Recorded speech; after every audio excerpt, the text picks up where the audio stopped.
Good day, good day, good day. How are you, my darling? I'm finding you a Great bit stuff, great colder. stuff.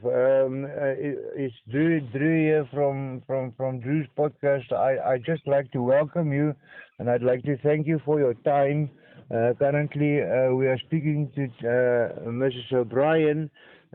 She's currently down in the Cape. Is that correct, my dear? Yes, that is correct. And it's real Cape weather today. It's Cape weather today. Okay, can you explain Cape weather to us? We are not used to Cape weather. Okay. All right. Cape Town, as you know, it's got the registration of CA. Yeah. CA is call again. All right. That's one aspect of Cape Town. The other aspect of Cape Town Yeah. is called the Mother City. Mother City. Now you wonder why it's called the Mother City. Uh-huh. Well, if you think about it, a mother is always with her young children. And what is wrong with what happens with the young children? They always wet and windy. And that's what we've got. Excellent, excellent. I love it. I love it. Okay, so today is kind of wet, just like it should be. Down there in the Mother City. Beautiful, beautiful. Yeah. I'm up here. I'm up here in the north, my darling. You know, I'm up from the north, and I like to speak to you about education, but moreover, just literally, just chat a little bit. Okay. First of all, I just like to know your background. Can you tell me more about your background? Let's go back to 1901. Okay, you're not sure that old. No, not that.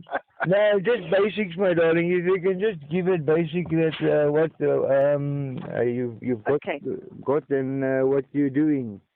Okay, all right. Right, originally, I was born and educated in Rhodesia, which is now Zimbabwe. Rhodesia. And my parents always believed in a good education. So they gave me a very good education. I went to a private school. That was imperialism. It was British rule. That's right. It was under British rule. That's it. Okay. And I left when my son was a year old in 1977. And I've been back a couple of times. Then we were past relatives there. Now they've passed on. So I haven't been back into the country as per se for 7 years. I did just travel through it 7 years ago after I retired. You traveled quite a lot. Oh, yes. In Africa, but nowhere else. Okay. No, Africa might be the poorest of them all. Look, you America and Australia and all those. That is all the competitors. At the moment, actually, I think India is the poorest. I think but so too. What I'm talking about is our culture is dried up. Due to the fact of no one is actually let me tell you how I feel about it. No one is actually giving an input to educate and uplift people. No. Our whole system is overridden. That is why currently we are having load shedding. This thing that people put off the power for a few hours due to the fact of some situation of your there are a lot of stories of this is common people, but that doesn't really bother me. The big thing is your travels in Africa, where it's basically in one or two countries only, or how far did you go up in Africa, my dear? Okay. After I retired, 8 years ago, I was offered to go and help somebody to set up a business in the Congo. The person and I did go. We traveled from Cape Town with 2 vehicles and 5 people. I was the only female in amongst them. So I wasn't well liked because I was actually very disciplined with whatever I do. I'm normally very disciplined. Yeah, yeah. And But went it's through, war-stricken area, that. you know, I'm going to tell you very briefly. Going from Cape Town, we went through Zimbabwe, Zambia, and from Zambia to Congo. Now, in all that areas, there was no problems. And in fact, the Congo is an eye-opener to a lot of people, and it opened my eyes, and I came back with a different perspective on life. Yeah, yeah. I went to Lusaka. I went right up to Lusaka, Kabwe Kitwe area, and my dear, the people told me before I went up, they said, no, man, that elephant is walking through the towns there, and there's no tar roads and nothing. And when I got there, and I first passed through, because you must first pass through Zimbabwe, that is southern Rhodesia, and as I came into Harare, here is this massive building. 15, 20 stories high of glass building, a massive hotel. And I'm telling you, I went inside. Technology was everything there.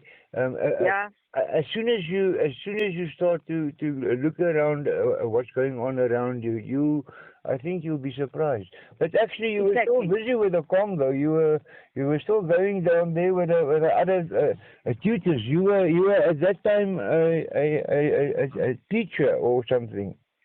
Okay, at that stage, I was going to be teaching people with administrative work and computers and how to run a business. Okay. But the investor that was involved in this whole operation dropped everybody, and he didn't come forth with the money. And we were, you know, when they say people are caught in a country and you can't get out, I know exactly what it feels like now, because we weren't allowed to go out of the place where we were staying, couldn't walk in the town, we could not go anywhere because we had no visas. This man had dropped us very big.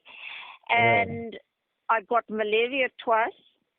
Oh my goodness. And anyway, I got back. Malaria is bad, eh? Yeah.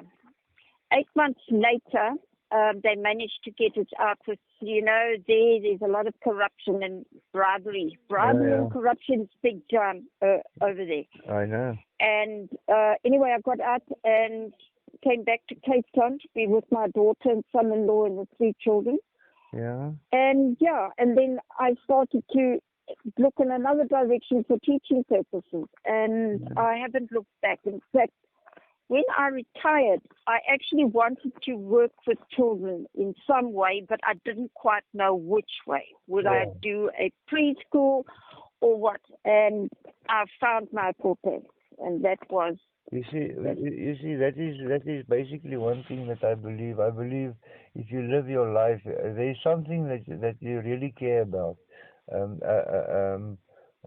Something that you focus your life on and that you really want to do and live it out.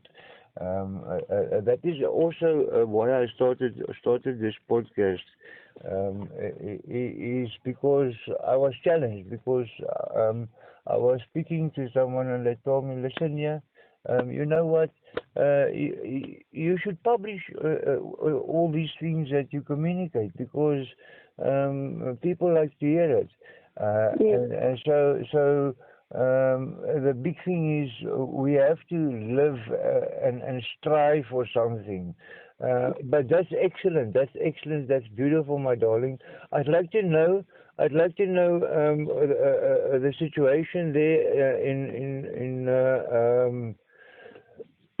sorry, when you went up to the Congo and you did your teaching and stuff there. Did you guys actually have a camp or build up something there for the people, or did you leave a totally with not achieving anything, or what was the situation when you left? Because the situation is in a strict country, a war strict country, it's very difficult to build something up.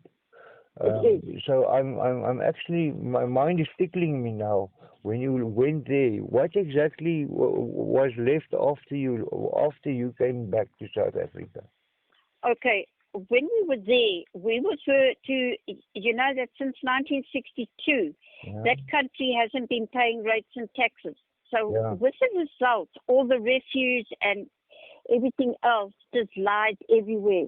Even in the big cities, it just lies all over the place. It stands mountains high. So we were there to educate the people on recycling and how you could have what types of refuse that you can use for your garden, what needs to go to the rubbish dump, and what can be recycled. Very difficult, yes. It was extremely difficult because of the language barrier for number one. Especially, with the language of there. Yes. And the person that stayed behind was a Congolese anyway, so he continued with it. But we sort of put the roots down, if you can put it to you that. That's as far as we got. We couldn't do any more other than that. Because of our situation, not having visas and so forth.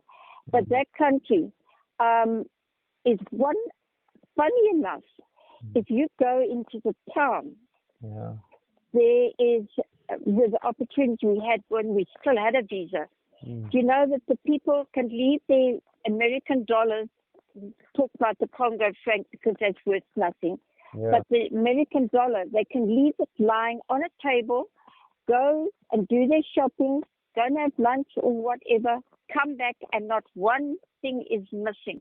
Now do that in this country. You cannot. You can't even leave a 5 cents lying around. No, if you don't zip up, my darling, they'll steal your testicles. Ha ha! This place is bad. No, if you park your car, you must be sure you've got 10 people watching it because it's gone in 5 minutes' time. Exactly. Exactly. Crime rate is bad, but the corruption is also a situation, and up there in the north is also a situation with the corruption. But that is not the whole thing that I'm actually trying to achieve now. I'm trying to get to the point of the education, because you mainly, your whole life has been into education. Has it actually given you something that you can grow inside, or how do you feel about the pathway that you took? Are you happy at the moment? Yes. Or are you striving for more, or what? Okay, right. I can thank Grace for everything that I have now, up to this moment, I have achieved. She has been there for giving me backing, for teaching me a lot. Although I did a lot of research and I've done a lot of studying on education, you can never know too much. Never. No, you can always learn something, my dear. Exactly. That's a positive point. I love that. And at the present time, I'm nearly completed doing the Certified Educator's Certificate for K-12. I've only got another 4 modules to do, and then I'm completed, and I will then have that under my belt as well, which I will be very pleased to have. But I strive for more all the time. I've got to know more. I have to learn all the time. I need to know as much as I possibly can, so that I can one day teach someone or have some family to continue with what I'm doing. Yes, that can keep on growing after you have gone. Yes. That's beautiful. My dear, the big thing now is you are not a teacher like a normal teacher at school. No. You are totally an online tutor. If we can talk about that, the thing I feel about a teacher and a tutor these days, I think they are making a big mistake with the schools. Yes. Because the schools, I feel, is useless. Because the children don't get taught to use the common sense, their mind, and to think for themselves. Exactly. But now, how have you seen what's going on the scene of the online? The online is something that is very interesting because now you got the children at home, and I think it must have some challenges because the the the children isn't going to a school and getting looked after. Suddenly they are in the picture of they are at the parents' home, and it's not just like private schooling or something that they. This is totally online. You operate only on online. That's right. I only work online. Mm-hmm. And yes, it is. It's a big challenge. And you must know I've got 3 grandchildren that I tutor, Mm-hmm. and 2 are in grade 3, and the twins are in grade 3, and the older one is in grade 5. I then also have another child down a little bit further from me who's doing grade 6 at the moment. Mm-hmm. And In your I don't know community. which one is more challenging. I don't know if the twins are more challenging or the one down the road is more challenging. Um, I think they're pretty on par with one another. Mm. The grade 5 pupil, my eldest granddaughter, Mm. she's very bright. Yeah. And she picks up things very quickly. Mm. And I find with her, she's very easy to tutor. Yeah. She focuses well. The twins, they're still very young. I mean, they're only 9. They are getting there. They're slowly but surely getting there. Mm. And then I look at the older one down the road is 13, going on 14. She has got, I would say, a learning capacity of a 7-year-old, unfortunately, because of her family background. And I feel very sorry for her in a lot of ways. Yeah. But Why? you can see, if you can look at her, she was in a mainstream school. Mm. And she came over to me to do homeschooling. Yeah. And I saw the difference where it's difficult to get out of their head, especially the parents, that this is now done at home. And you need to be involved with it, not like at school where you send your children off to school when they're 5 or 6 and say, Baba, my darling, now you think it's a teacher's problem until they turn 18 and they get a matric. Yeah, No. exactly, and they're out of the way of the parents, and the parents can do whatever they want to, Exactly. and it's easier for the parents, and Exactly. they can do all their business things, and they can concentrate completely on their lives. I think it's actually a very selfish way. Yes. Although I'm also a parent, and don't think I'm not selfish. I also put sometimes myself ahead of my children, but that is not how we would like to be. Now the situation with the parents there in the area that the children is staying, has it caused any issues there? Have you had any problems with the law or such stuff due to children that is having issues? No, I haven't had any problem as such with the law. Mm. And in fact, the education department here and the social welfare, because a lot of these children here are under social welfare. Mm. And they've actually been very good with me. They've never given me any problems at all. In fact, they try and help me sometimes, especially if I've got a problem with one of the children, like I did have in the past. But they know they're very supportive to what I'm doing. At that stage, we weren't online yet when I had big dealings with social services. Yeah. And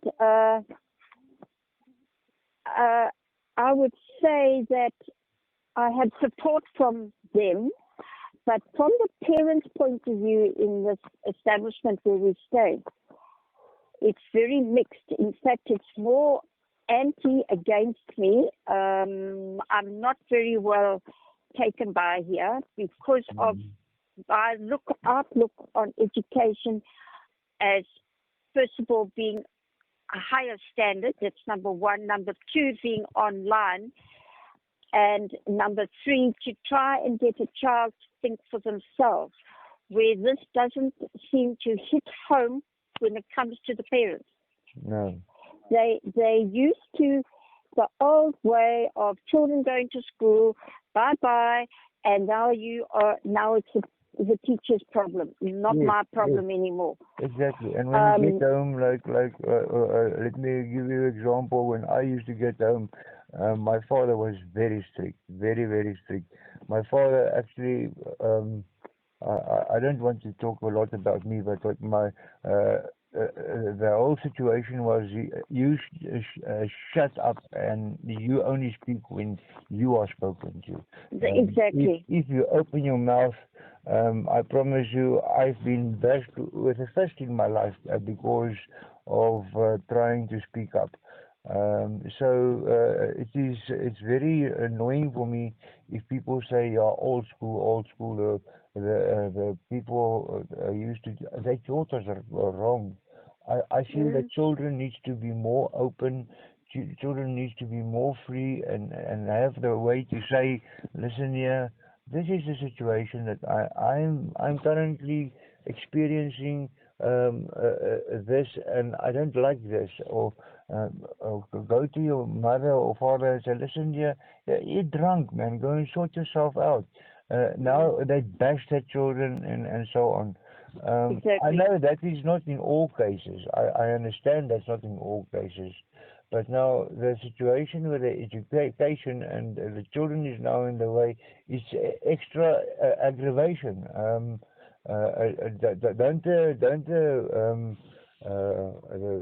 the parents of the children get very annoyed with you? Yes, yes, they do. I've had a couple of set twos with some of the parents here, and still now to this day, I have people that they won't even greet me because of my ways of thinking, and I've voiced it because I'm a very upfront person. I will voice my opinion, and I will say this is what I feel. People must start to think on the new norm, not on the old norm. But no, they don't want to think that way. They want to go. It's like they're like a bunch of sheep. Because the one sheep goes a one way, then everybody else follows the same route. They're scared to take a chance in life. If that's the way you want to look at it, people are scared. They don't want to try anything out. Exactly. And I'm a person, I want to try. If I don't succeed, well, then at least I've tried. At least I can't say that I never tried. Because you can never know unless you do it yourself. But I feel when you're into this, like you are, you are not having just your grandchildren. You are having other people in the community, and so on. So the situation now is that these people all is like little sponges that you put seed into, I know I know the way that online, because online education is not exactly the same as homeschooling. No, it's not. No, it's completely another story. Can you quickly just give us a difference there for the public so that they can just hear what the situation is, why we are going online, why are we trying to create this online situation? Because it's very interesting for me. Yeah, okay. Right, online. online I'm very much for, and I think that majority, besides education, majority of businesses are going the same way online. Now, as you want to know why do I feel it like this? Yeah. Well, if you're looking at the school point of view, we're living in a very fast world. We've got a very ugly world, if I can put it that way, that we live in. Yeah. We have got abuse. Yeah. We have the bullying. Mm. We have the drugs. Yeah. We have the gangsterism. Yeah. All these things we can look at. Where online, you're not going to have that. No, because you're giving quality. Yeah. And you're doing on a one-on-one with children. Yeah. So you can concentrate on that child. Exactly. So now if there's a child, and say you're doing a class of 10 children, and you're doing it, you're getting each child you can see, you can speak to them separately if you so wish. And if you pick up a problem, you will pick up that problem quicker by doing it online, because you'll be able to see and focus on what those children are doing, whether they're interested or not. Now those children, there's one child there that can't count unless they use their fingers and their toes and everything else. Yeah. Now, there's a child that's bright, and he doesn't do that. But what they're going to do, they will pick on that child that can't count. So those bigger children will pick on that child and bully him and beat him up and whatever else. Now, you don't have that in online tutoring. Yeah. Nothing like that. And also, with your online tutoring, your students can contact you basically at any time. Yeah. And you've got the time for that child. Whereby if you're in a classroom of 30 children, you don't have time for all those children. If you don't catch up on that particular subject, too bad, you must just carry on and do it yourself. But with online, you can. Next teacher must take over. Because the standard is over, and yes, your point is up to scratch, but we can make a plan and you put it through, and then the next teacher doesn't know about that problem, and so on. That is beautiful. I'd actually like to speak to you for hours, but currently the situation is our time is running out. I just like to know about the situation of COVID at this point of time. The children is all at home. You don't have contact with them. It is the safest thing for the child. The parents can be safe. They can be under lockdown currently, as we are. We are currently, the President Cyril Ramaphosa has put the whole country under lockdown, and now your child is at home. He's not being educated, and I feel there's a big gap there. Because a lot of parents say, that is the schooling issue, and the schools will sort it out, and sometime they will come and sort out the issues, and the child will go to school, and then the next year, and the next year, and this is a 10-year plan that we are going through. They have put it in front of us, and they told us that with this whole thing, the COVID thing is it's going to take a few years to win this pandemic, because this is like the Spanish flu. The Spanish flu wiped out thousands and thousands and thousands of people, and it was a big thing in history. Yes, it was. I think that was in 1918. I'm not sure about that. Please, you'll have to Google that anyway. But what I'm trying to get to the point is that actually it's a safer route to go, and that you as a teacher, a tutor, have more insight into what the children are doing, because they're doing it online. I hear you guys have got what do you call it? this interactive. They call it interactive. Yes. Is this now a new thing of this on online, or was it always with interactive stuff? Look, it's a new concept it's been there before, but it's something that we now want to start to get people to be aware of. Yeah. And You put it into as I operation. said earlier, that I was doing a course. Yeah. And I actually find what they are offering there is absolutely fantastic. I mean, children have got every possible thing that they can have and possibly think to have to be able to understand a certain subject. Interactive, and you've got your simulations. Simulations are beautiful. They are so effective. And you've got your videos, and you've got your text if you really want to use text.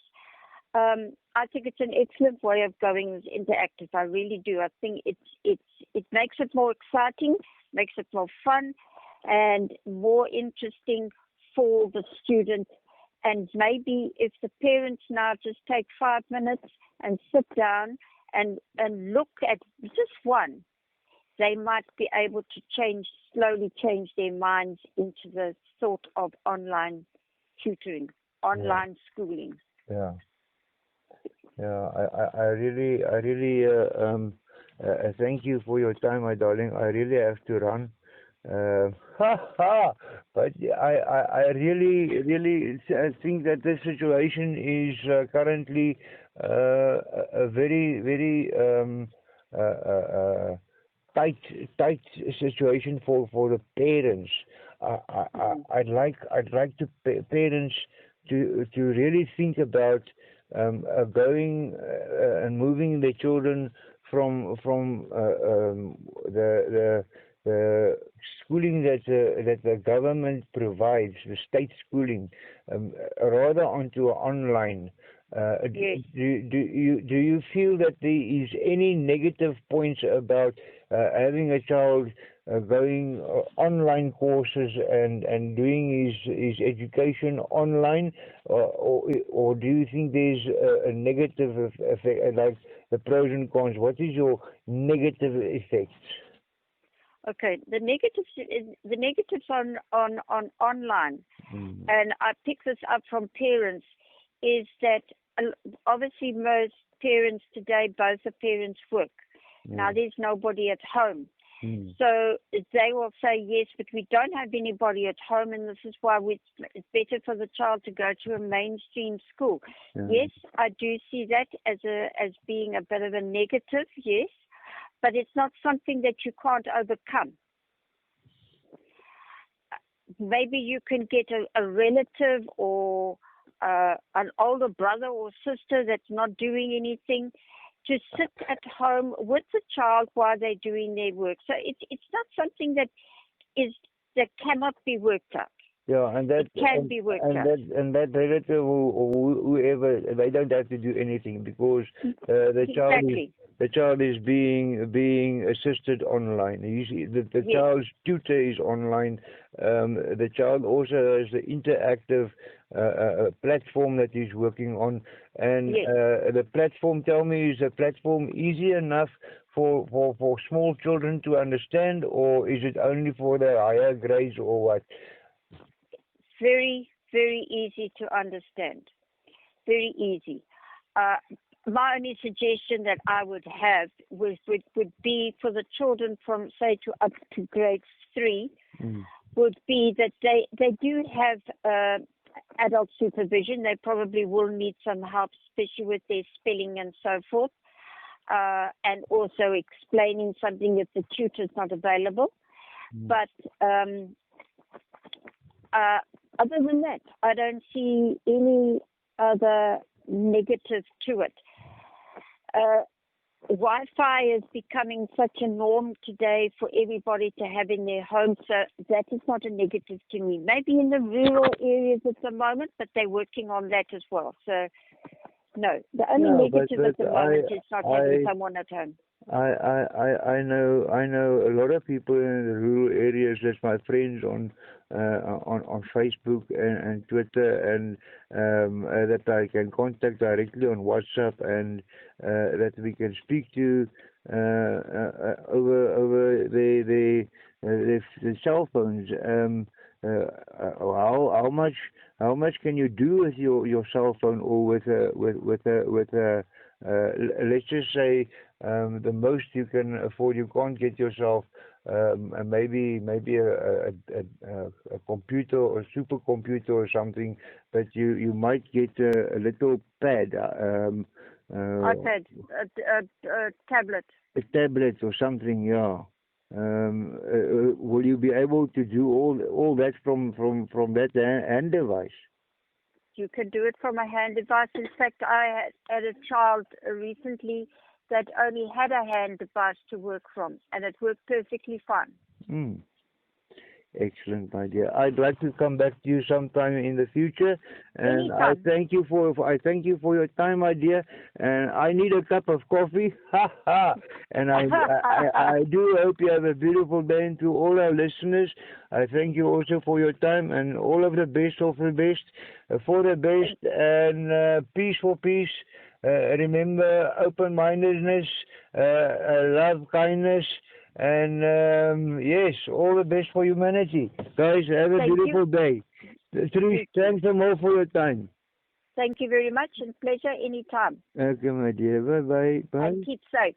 I'll do. I'll wash my hands. Okay, I will.